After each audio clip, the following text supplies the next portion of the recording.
irraati. Lammaffaa abbaa maleedha. Kan inni ittiin dhalate immoo jecha ta'e jedhuun dhalate. Jecha ta'e jedhuun dhalate. Yohaannis 1:4 kan jiru jecha ta'e jedhuun dhalate malee Yesuus Kiristoos jechi sun ofii isaatii nama hin taane kun beekamaadha. Lakki namni jedhu seenee naan dubbachuu danda'a. Tokko Quraana keessattis jecha ta'e jedhuun dhalate boqonnaa 4 lakkoofsa 147 irratti. Sigalee soo Iisaa alayhi salaam jecha ta'e jedhu erga dhalateeti akkamittiin macaafni qulqulluu Iisaan ilma Waaqayyooti jedhame.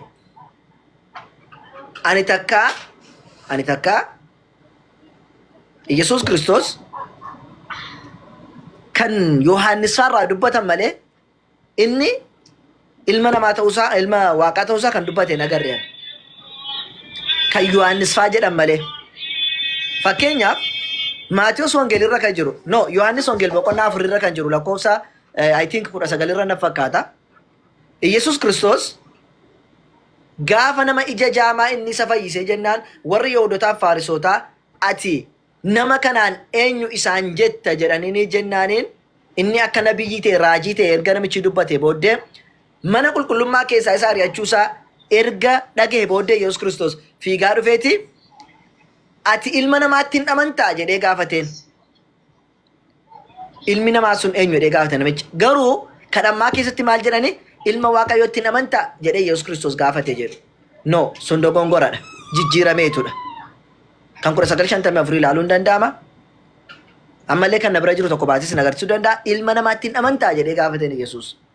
Tole utuma immoo akka jedhamutti akkuma Yohaannis sun faa dubbatanitti Yesuus Kiristoos ilma Waaqayyooti jedhametu jedhameeti. Maali yoo ilma Waaqayyooti jedhame Waaqayyootu isa dhalche jechuudha qobaatti.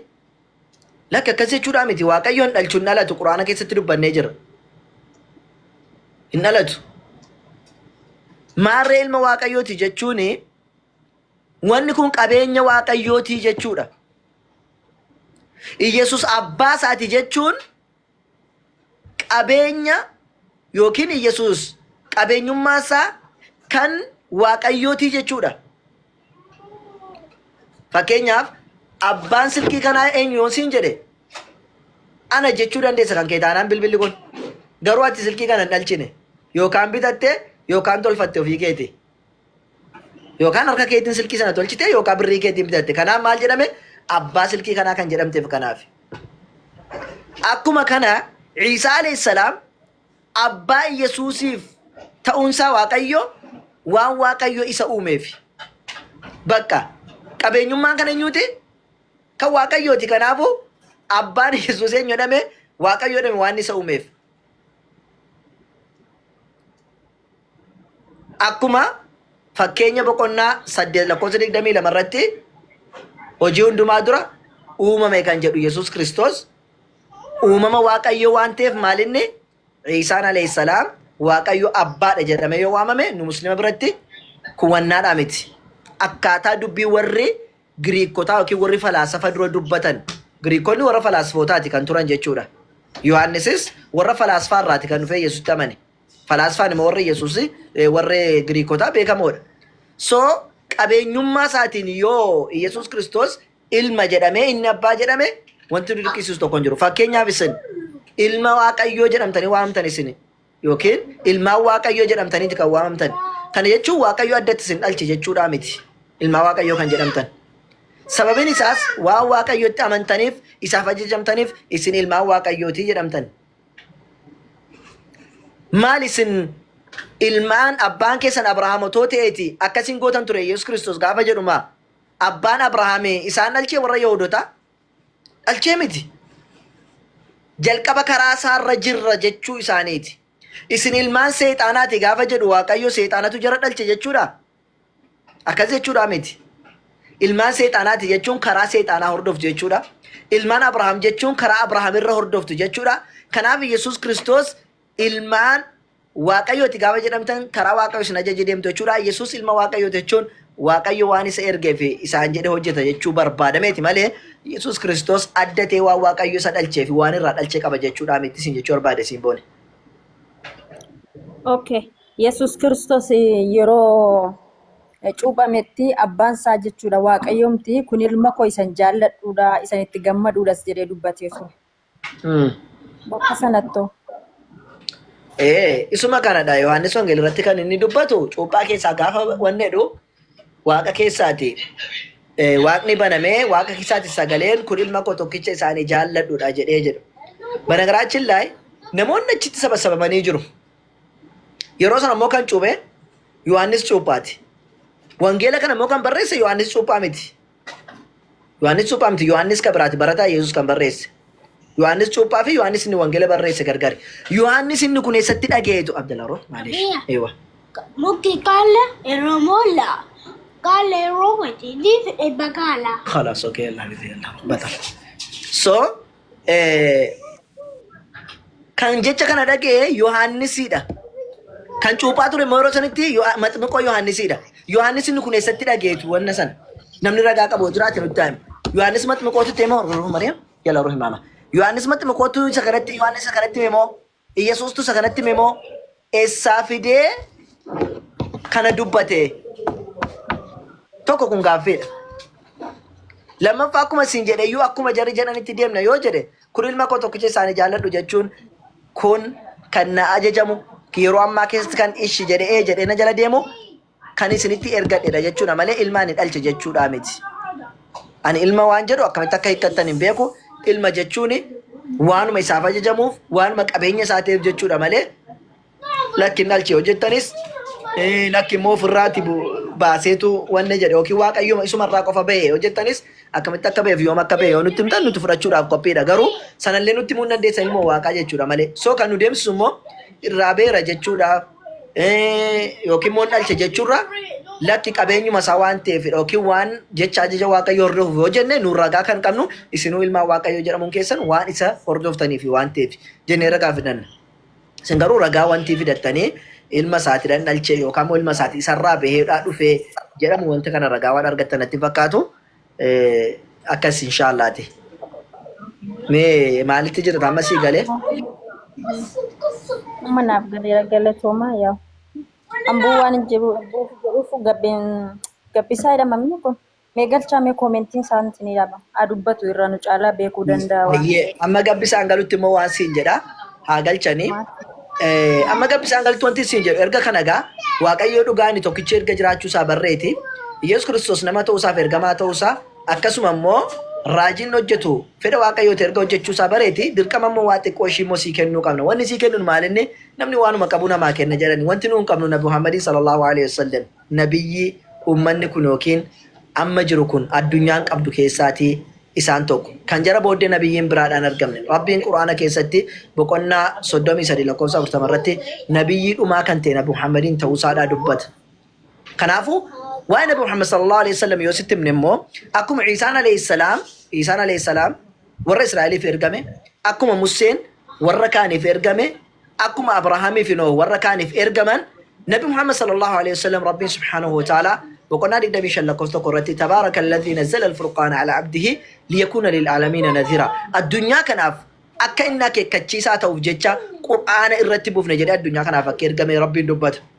Akkasuma Rabbiin subhanahu wa ta'ala Qur'aana keessatti boqonnaa 21 lakkoofsa 100 fi 7 irratti maal jedha? Wamaa arsalnaaka illaa rahmatan lil'aalamiin. Nabi Muhammadin addunyaa kanaaf rahmata goone iznati azaanyii goone malee hin ergine jedha. Maalish bilbilina jala argu faarti. Ruh ilaa bi Maryam yalla.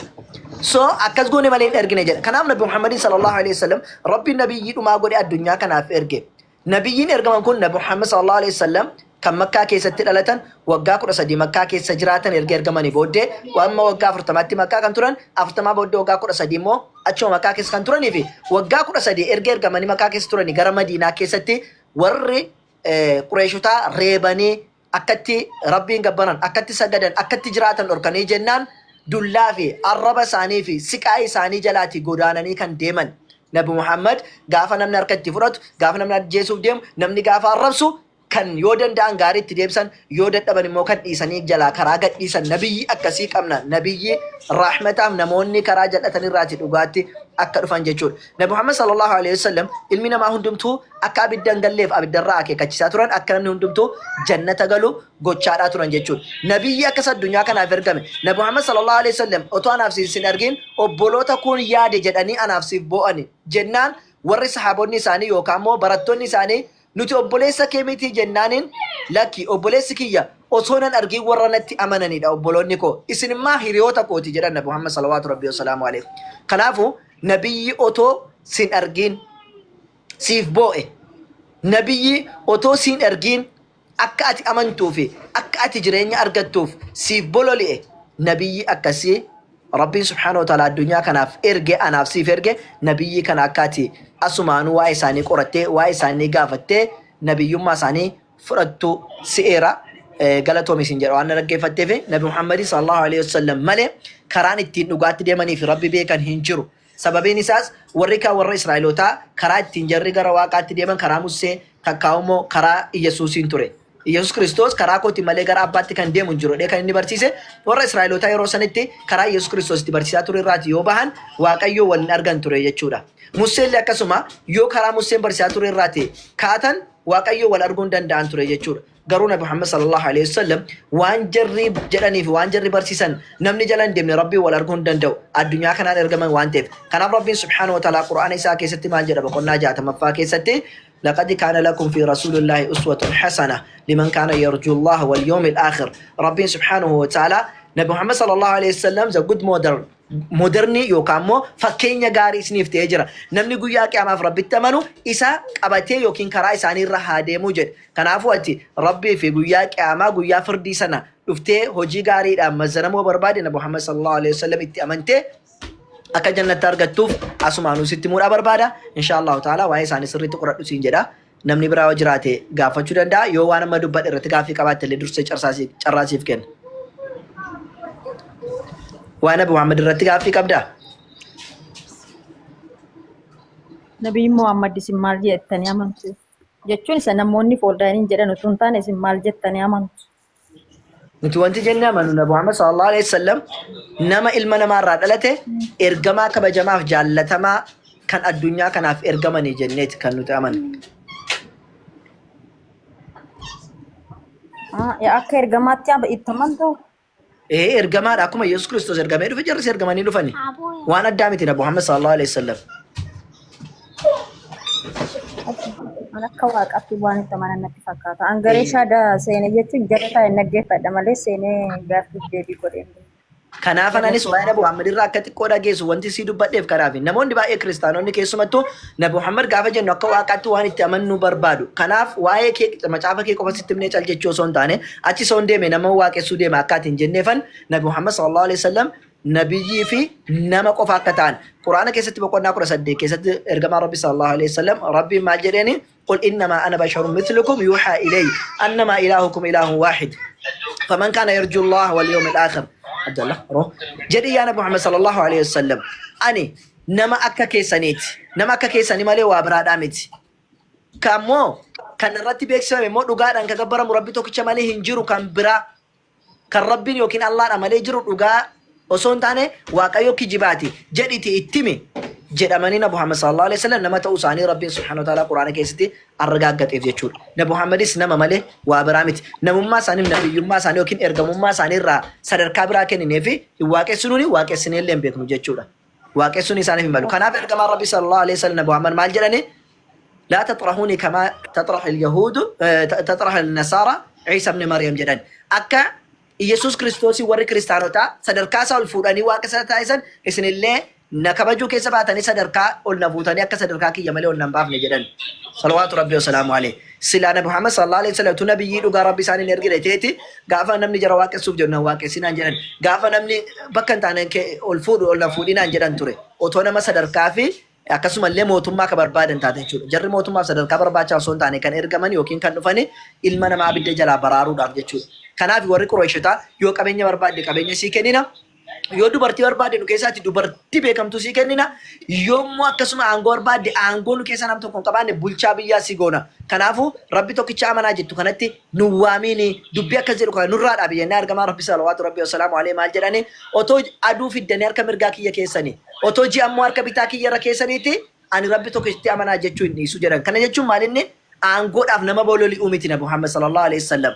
Qabeenyaaf nama bololi'uu hin turre. Dhugaa ilmi namaa abidda jala akka ba'u qofa nama barbaaduu fi akka lubbuun keenya baraaramtu ka barbaadaa turani jechuudha. Salawaatu Rabbi wa salaamu alayhi nagaa fi rahmanni isaan irraa haa jiraatu.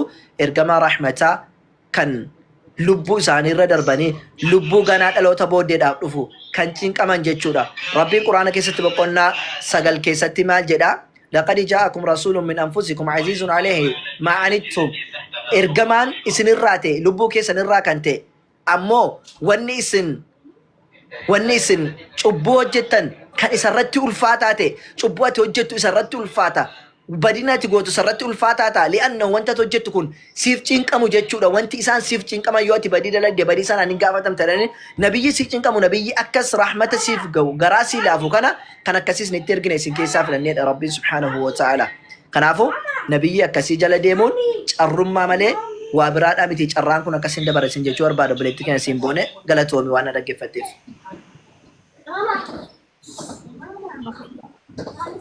أكس قافي براكودا Nah, iya benar. Oke, halla jechuun